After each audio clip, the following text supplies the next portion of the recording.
Yo, what's going on, Planet S.O.N family? It's your main man, JD. Thank you for tuning in.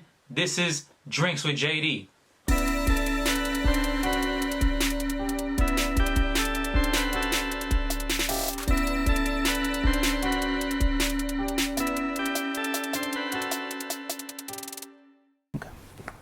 All right, ready, legend? All right, my main man, Mr. Lil One. What's up, my bro? Thank you so much, my brother, for being here on Drinks with JD. I appreciate you. Thank you for having me. No doubt, no doubt. Thank you for your time. Thank you for your time. It's all love, man. No doubt. So, since it's our first time sitting down together, can you please introduce yourself to the Planet S.O.N audience? Can you please let them know who you are, where you're from, and what you do? Well, my name is Reyes. People know me as Uno, the Boogeyman, Mr. Lil One. I'm from San Diego, and I'm a galaxy dweller. No doubt, no doubt. All right, man. So, you recently released your latest album, Dekade 2.0. Right. This is one of my favorite projects out of your entire discography. Thank you. How do you think this project stands out compared to your entire discography? That's where I'm at in my life. You know, where I'm at in my life, the recording process was a lot different, you know, than where I was other times. You know, I think when you create symbiosis with what you do, it speaks for itself. You know, somewhere along the line, after, you know, you get in the game and you start recording, you know, you get caught up in the fame and all of that stuff, and you don't record for passion anymore.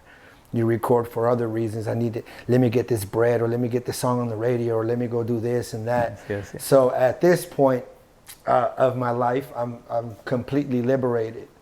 I'm a free spirit. I have no binds. I have no entanglements. I have nothing tethered. No labels, no distributors, nothing, you know. So I went and I recorded this album under a liberated state, you know, so it was effortless. That's what I'm talking about. Yeah. No, yeah, and you could tell how distinct it is, and just the growth overall. Yeah. Like I said, it's one of my favorite ones. Thank you. Thank you. I appreciate it. So since 1996, you know, until all the way to today, right? You've given us complete albums, right? Where you show your diversity, right? You could slow down your cadence, you could speed it up, you could story tell. You also recreate classic oldies, right? And obviously it can't be a Mr. Lil One album if you don't give us that classic spooky sound. Yeah. Right? Can you tell us how important to you is it to show your diversity in all your projects? To be completely honest with you, it's not something that I consciously do. Oh, wow. It's like, it's just a part of who I am. Okay. Like, I don't go in there with a game plan of, I have to do it like this. I usually go into the studio with no idea what I'm going to do. Wow. Every song that you heard here was created and written on the spot. Wow. And usually, I have a really creative, theatrical, cinematic mind. So when I go to the studio and like it's showtime, yes, it just goes. Wow. So within 20 minutes, usually the beat's done. Okay. So when the beat is done, I just write. Yes. And the rest takes care of itself. Like, it really is effortless like that. Like, I've had artists come to the studio sessions and like they can't believe it. Yeah. But honestly, it's like it's just experience. Because I've been musically, you know, when God was like making me, like there was music in the background, you know what I'm saying? And yeah, for sure. So it's a part of who I am. No doubt. But, you know, I do believe that it's really important that as an artist that you create your own sound and that you have your own element, and that, you know, you make sure that you are original, even if you get, you know, inspiration from another artist or inspiration from something else. I really think that it is important that you create your own self. That's right. And that you create your own sound, you know. So when I started recording all the way from Once in a Decade, I never wanted to be the traditional person. Like, you know, even when I was in school, in the early grades, you know, I always had questions. It was always important to me to, instead of say things like, you know, I'm wanted by the police and I'm really tired, I would say like, I'm a fugitive on the run and I'm exhausted. You know what I mean? For sure, yes. So I listened to a lot of East Coast hip hop. when I was growing up, you know, Curtis Blow, Beastie Boys, Run DMC, LL Cool J. Yeah.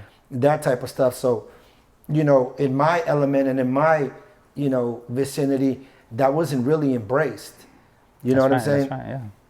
But it didn't matter to me. Like I never dealt with barriers that really that consumed me. I went through the barriers. Yeah. Like at all times, it didn't matter what anybody said or what anybody thought or what anybody would say. Like if I felt that that's what I wanted to do, I would do it. No doubt. Yeah, no, especially since we're San Diegans. I mean, I'm a fellow San Diegan myself, and I could totally understand that, you know, we could get trapped in a bubble of San Diego, and sometimes we get trapped in it. And I completely understand what you're saying. I was never a believer in that. Like I'm a huge believer that geographics never matter. No doubt. Geographically should never matter. Like right. Because you are you. That's right. No matter where you go. That's right.